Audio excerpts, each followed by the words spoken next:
Everyone left the office at 6 p.m. I stayed late. At midnight, my computer logged in by itself.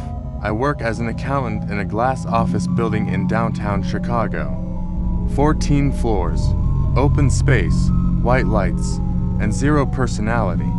Every day, like clockwork, people leave at exactly 6 p.m. Chairs slide back, elevators ding, and then silence returns.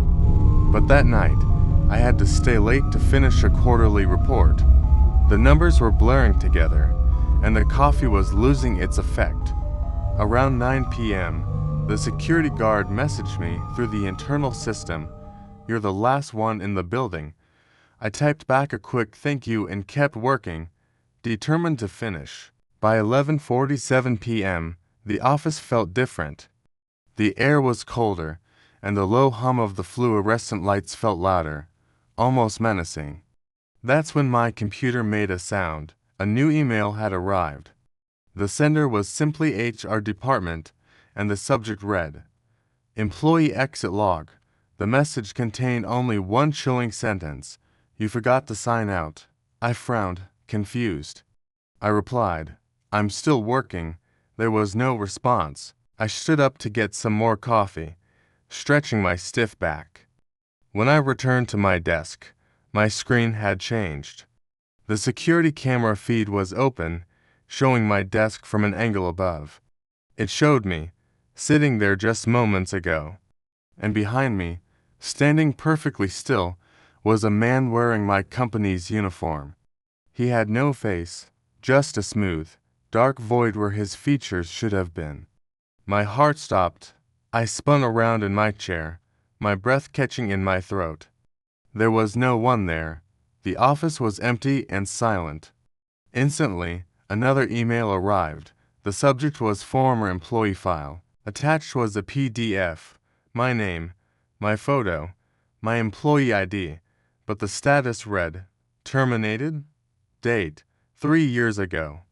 Reason, workplace fatality, sudden death." I whispered to the empty room, "That's not possible." My hands were shaking as I navigated the internal server, digging into deep folders and old archives. I found a deleted incident report from that date. Employee found deceased at desk after working overtime, cause unknown. Security footage corrupted. The report had an attached image. It showed my chair, my desk, and beneath the desk, a dark, dried stain on the carpet.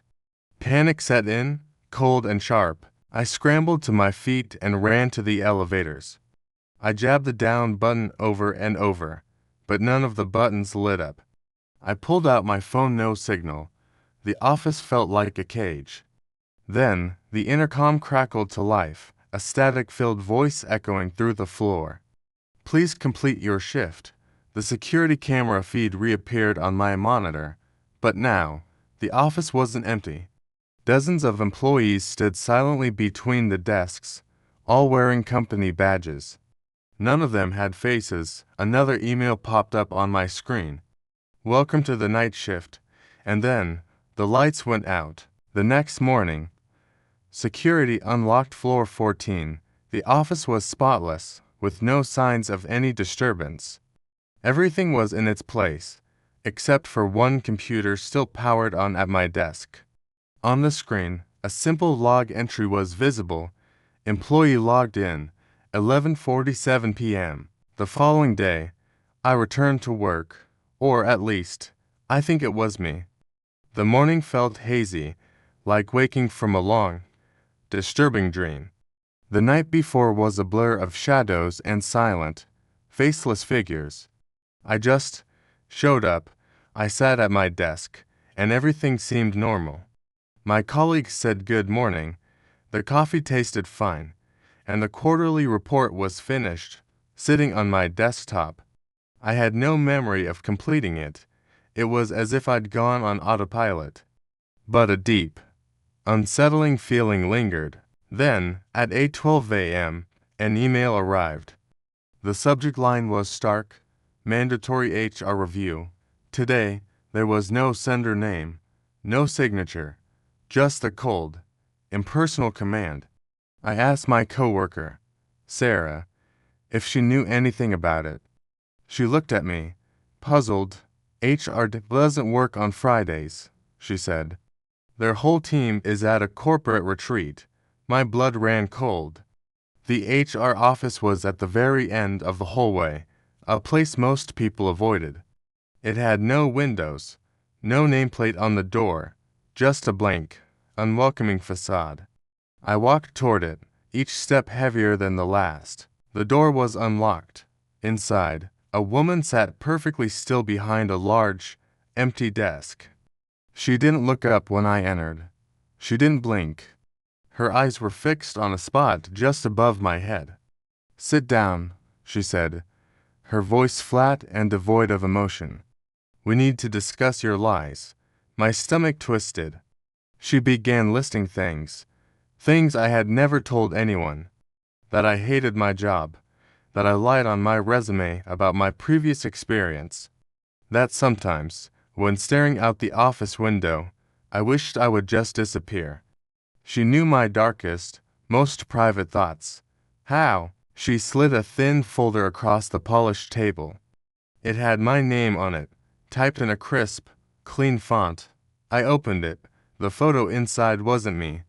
It was someone who looked almost identical, but her eyes were different, hollow and empty. The date of hire was from before I was even born. "Who are you?" I asked, my voice barely a whisper. She replied calmly, her gaze finally meeting mine. "Human resources exist to maintain balance. People who don't belong are corrected. Your presence is an anomaly." A large screen on the wall behind her flickered on. It showed me, sitting in that very chair, but there were two of me, side by side, like a glitch in reality. One version of me on the screen slowly looked up and smiled a wide, unnatural smile.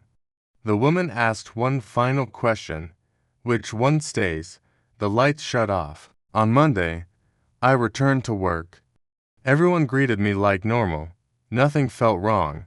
The office was bright, my coffee was warm, and the dread that had been clinging to me was gone. I felt lighter, more focused, more productive. The week passed in a blur of efficiency. It wasn't until Friday afternoon that I went to the bathroom. I washed my hands and looked up at my reflection in the mirror. And my reflection blinked first.